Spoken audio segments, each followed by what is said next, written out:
Ever since my early childhood, reading comics was my favorite pastime. I spent a majority of my time reading comic books and graphic novels that I had stolen from the local library. This habit finally stopped when I got a part-time job at Rogano's Italian, as I now could purchase comic books rather than taking them. For the first time, I felt as if my life was going in the right direction. However, this all changed one fateful night. It was any old Friday afternoon for me. The school week was over, and I had just gotten my paycheck for the week. I decided that there would be no better way to spend the rest of the day besides going down to the Rogan bookstore and picking up the latest issue of my favorite comic, Candlelight. To my disappointment, my shitty job had not provided me with enough money to purchase it. The creators of Candlelight were greedy and charged ridiculous prices for their comics, while at the same time paying their workers less than enough to buy a half-eaten granola bar. After staring at the comic cover for an hour, I walked out of the store, knowing I could not afford to buy my favorite comic, Candlelight, with what little money I had. Right as I was about to give up and head home empty-handed, I realized that it might be worth it to check the used bookstore. It usually had dirt cheap prices that even a Venezuelan millionaire could afford.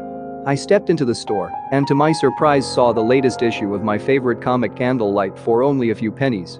There seemed to be a strange red substance dried onto the cover, however this was of course just Rogano's Italian secret sauce. After paying for the comic, I walked home. By the time I arrived at my doorstep, it was nearly midnight. Despite this, I still wanted to read the newest issue of Candlelight, as it is my favorite comic.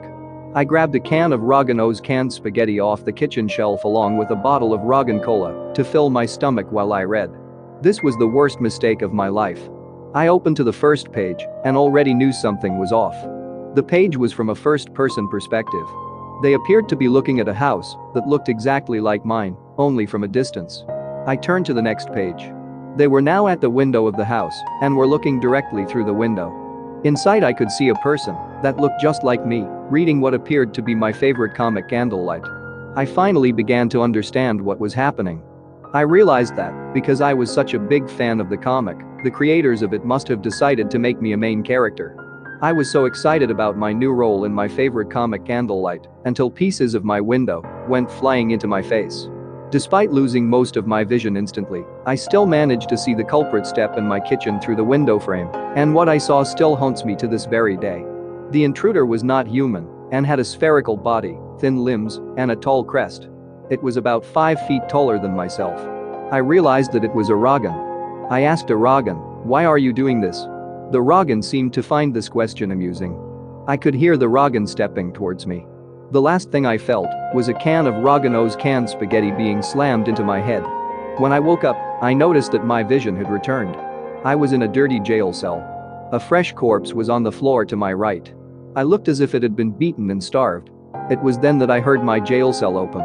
I saw 2 figures that looked just like the Rogan that had broken into my house enter my cell, the only difference being they were both wearing some sort of security outfit. They forced me out of my cell. "Where are you taking me?" I asked, to which I got no reply. They walked me away from my cell.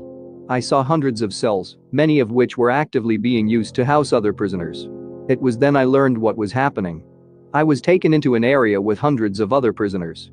Each prisoner was chained to a desk and was being forced to make Candlelight merchandise.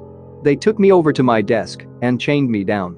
I was told that I would be making Candlelight Rogan plushes for the rest of my life. I am forced to do this every day. I am barely fed anything aside from stale Rogano's canned spaghetti. I am currently writing this on the inside of a bloody killer Rogan plush. If you are reading this, never buy a cursed copy of Candlelight.